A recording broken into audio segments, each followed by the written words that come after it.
चंडीगढ़ के DAV college campus में साल 2010 में एक लड़की को जिंदा जला दिया गया था। ऐसा कहा जाता है कि यह लड़की देश के कुख्यात गैंगस्टर लॉरेंस बिश्नोई की गर्लफ्रेंड थी। इसी घटना के बाद लॉरेंस ने पढ़ाई छोड़कर अपराध की दुनिया में कदम रखा था। इसने वारदातों की शुरुआत उस छात्र नेता की हत्या के साथ की थी जिसने उस लड़की को जलाया था। नमस्कार दोस्तों, हमारी चैनल में आपका स्वागत है। मैं हूं अनुष्का और आज के इस वीडियो में आपके साथ शेयर करने वाली हूं कि लॉरेंस बिश्नोई का अपराध का सफर कहां से शुरू हुआ। तो आज के इस वीडियो को आप सभी अंत तक देखिए। वीडियो पसंद आती हो तो लाइक शेयर सब्सक्राइब जरूर कीजिएगा। तो दोस्तों, एनसीपी लीडर बाबा सिद्दीकी की हत्या के बाद से लॉरेंस बिश्नोई इस समय खूब चर्चे में है। लॉरेंस के साथ एक लड़की भी इन दिनों चर्चे में आ गई है जिसे साल 2010 में चंडीगढ़ के डीएवी कॉलेज में जिंदा जला दिया गया था। ऐसा दावा किया जा रहा है कि ये लड़की कोई और नहीं बल्कि लॉरेंस बिश्नोई की गर्लफ्रेंड थी। कहा तो ये भी जा रहा है कि इसी घटना के बाद से लॉरेंस बिश्नोई ने पढ़ाई छोड़ दी और संपत नेहरा व गोल्डी बरार के साथ मिलकर एक गैंग बना लिया। इस गैंग ने एक छात्र नेता की हत्या के साथ अपराध की दुनिया में कदम रखा था। इस वारदात में लॉरेंस बिश्नोई ने खुद अपने हाथों गोली मारी थी। इस प्रसंग में हम उस लड़की और उस घटना का जिक्र करेंगे जिसकी वजह से लॉरेंस की पूरी जिंदगी ही बदल गई। आपको बता दें कि लॉरेंस बिश्नोई का जन्म पंजाब में फिरोजपुर के एक सम्भ्रांत किसान परिवार में हुआ था। उनके पिता हरियाणा पुलिस में कांस्टेबल थे। हालांकि कुछ ही दिनों के बाद इन्होंने पुलिस की नौकरी छोड़कर खेती बाड़ी का काम शुरू कर दिया था। लॉरेंस महज 4 या 5 साल का रहा होगा जब उनके पिता ने आबोहर के एक कॉन्वेंट स्कूल में उनका एडमिशन कराया, जहां लॉरेंस की ही क्लास में पढ़ने वाली एक लड़की से उनकी नज़दीकी बढ़ी। 12वीं कक्षा तक साथ में पढ़ाई करने के बाद संयोग से दोनों के पिता ने उनके एडमिशन चंडीगढ़ के डीएवी कॉलेज में करा दिया। यहाँ पढ़ाई के दौरान लॉरेंस को राजनीति का चस्का लग गया और छात्र संघ के चुनाव में उतर गया।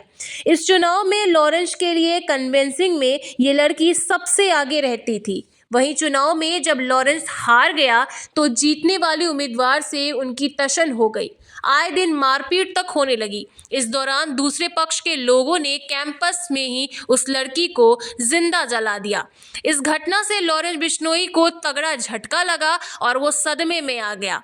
उस समय कॉलेज में उसके दोस्त संपत नेहरा और गोल्डी बरार का संबल मिला। फिर जो हुआ उसकी किसी को भी कल्पना भी नहीं थी।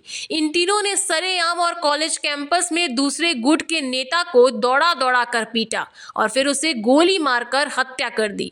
इस घटना के बाद से लॉरेंस, संपत और गोल्डी ने पढ़ाई छोड़ दी और खुलकर अपराध की दुनिया में उतर गए। इन तीनों ने रंगदारी को मुख्य धंधा बना लिया। जो भी उद्योगपति रंगदारी देने से मना करते उनके पहले धमकी देते और फिर दिन दिहाड़े अगवा कर हत्या करने लगे। इन तीनों ने बहुत कम समय में अपने गैंग का विस्तार चंडीगढ़ से बाहर हरियाणा, पंजाब और फिर दिल्ली में कर लिया। महज 4 साल में ही दिल्ली के तमाम गैंगस्टर इनकी छतरी से नीचे आ गए, जिसके बाद इस गैंग ने राजस्थान, मध्य प्रदेश, गुजरात और महाराष्ट्र में भी 100 से अधिक वारदातों को अंजाम दिया। इस बदमाश की उम्र 31 साल है और ये करीब 8 से 9 साल से देश भर के एक दूसरे जेल में सफर कर रहा है। इस समय इसे गुजरात पुलिस ले गई है और इसे साबरमती जेल में रखा गया है।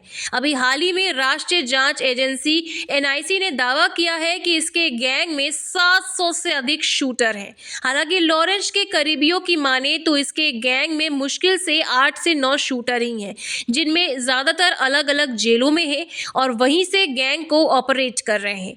दरअसल इस गैंग ने वारदातों का पैटर्न करीब 5 साल पहले बदल दिया था। तब से इस गैंग के लोग खुद किसी वारदात को अंजाम देने के बजाय अलग अलग स्थानों पर नए शूटर हायर करते हैं, जिसके बाद इन शूटर्स को अपने हिसाब से ट्रेंड करते हैं और वारदात के बाद उनका हिसाब किताब कर अपना अपना रास्ता अलग कर देते हैं। कई बार यह गैंग एक ही शूटर को 2 या 2 से अधिक वारदातों के लिए भी हायर करते हैं। तो दोस्तों, आज के इस वीडियो में इतना ही। इसी के साथ जय हिंद, वंदे मातरम।